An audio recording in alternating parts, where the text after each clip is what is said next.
My name is Leslie Stewart. I came to Nicaragua in May 2011 as a Peace Corps volunteer. With the Peace Corps, I taught entrepreneurship to juniors and seniors in high school in Rivas, which is 20 minutes outside of San Juan del Sur. I stayed on for an additional third year in a leadership role doing site development. So before a volunteer actually came to country, I would go to their site, find their counterpart, find their housing, do a security check. And then after I finished 3 years with the Peace Corps, May 2011 to August 2014, my now wife and I moved to San Juan del Sur and began to work in real estate. Why did I decide to become an expat? I don't think I consciously made the decision. The decision was made by external forces. During my Peace Corps service, I really fell in love with Nicaragua, the culture, the people, the language. Coming from New York City, I took Spanish in high school. I knew a little bit. I thought I knew a little bit until I came here. Learning a language was an amazing, incredible experience for me. One of the most challenging experiences I've ever had, but one of the most fruitful, of course. The sun, the beaches, blue skies, green trees. I can't articulate it, but I could say that inside I feel happy here. I don't know what it is. I don't know the science behind it, but on a human basic level, I feel very happy here. And that told me that I should try to stay here. So the decision to transition from the Peace Corps and begin to work in real estate, that was my transition.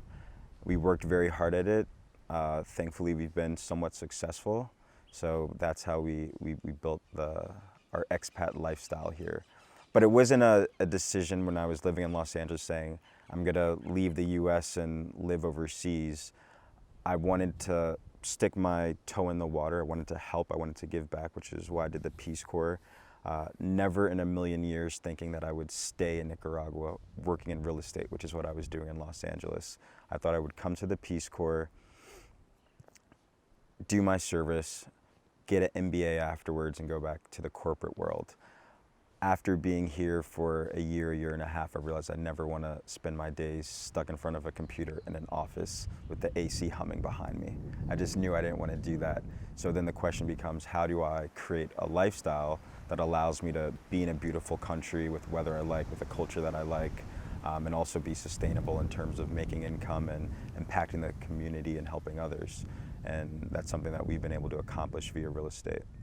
I don't see myself moving back to the States full time. We go back a few times a year for work and also to visit family. I love it there, but I really love the lifestyle that we've built for ourselves here. I would say that, I can't speak for everywhere, but specifically in Nicaragua, it's a land of opportunity. It's somewhat of a blank canvas. There are so many realms of where you could deep dive in terms of real estate, renewable energy, permaculture.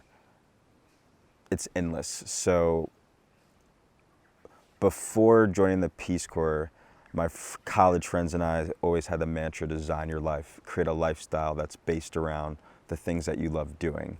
And whether consciously or subconsciously, that's what we've been able to create here, design a lifestyle that's based around what we enjoy doing and helping others in the process as well.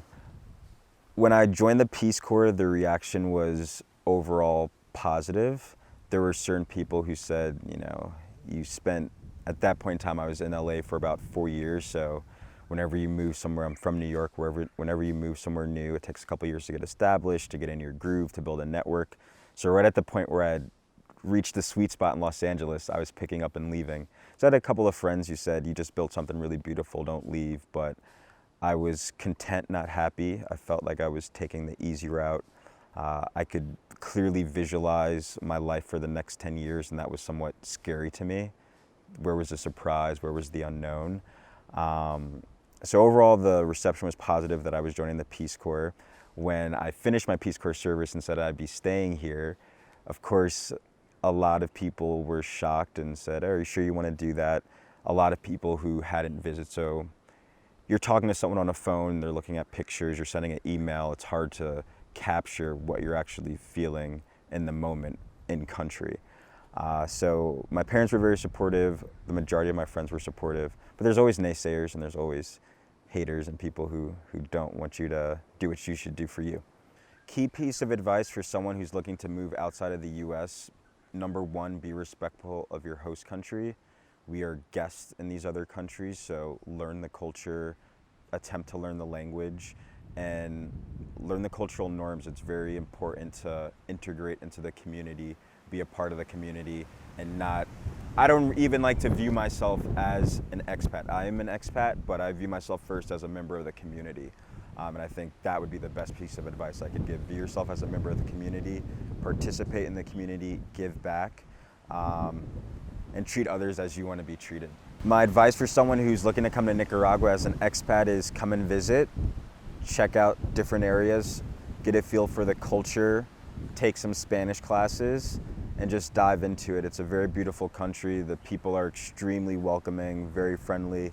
The country itself is breathtaking in terms of the natural landscapes, the beaches, the mountains, and the whole country is open. You can go to the Atlantic coast and see blue fields in Corn Island. You can see San Juan del Sur on the Pacific coast. You can go up to the north and see Esteliche and Endega, which is a completely different vibe from the south.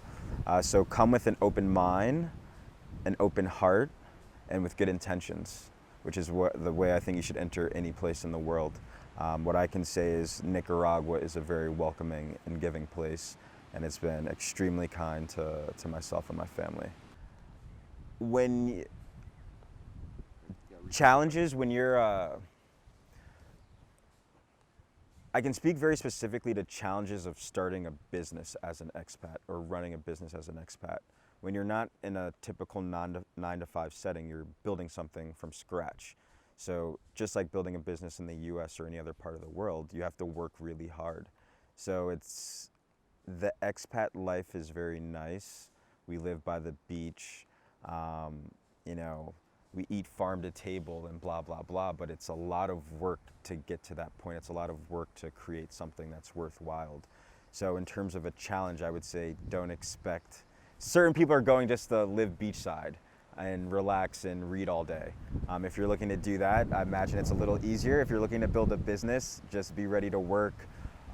Cultural agility in terms of the way that business and communication could be conducted differently amongst different cultures. The language, learn the language. It's not 100% necessary in Nicaragua, but it's definitely helpful and allows you to integrate deeper.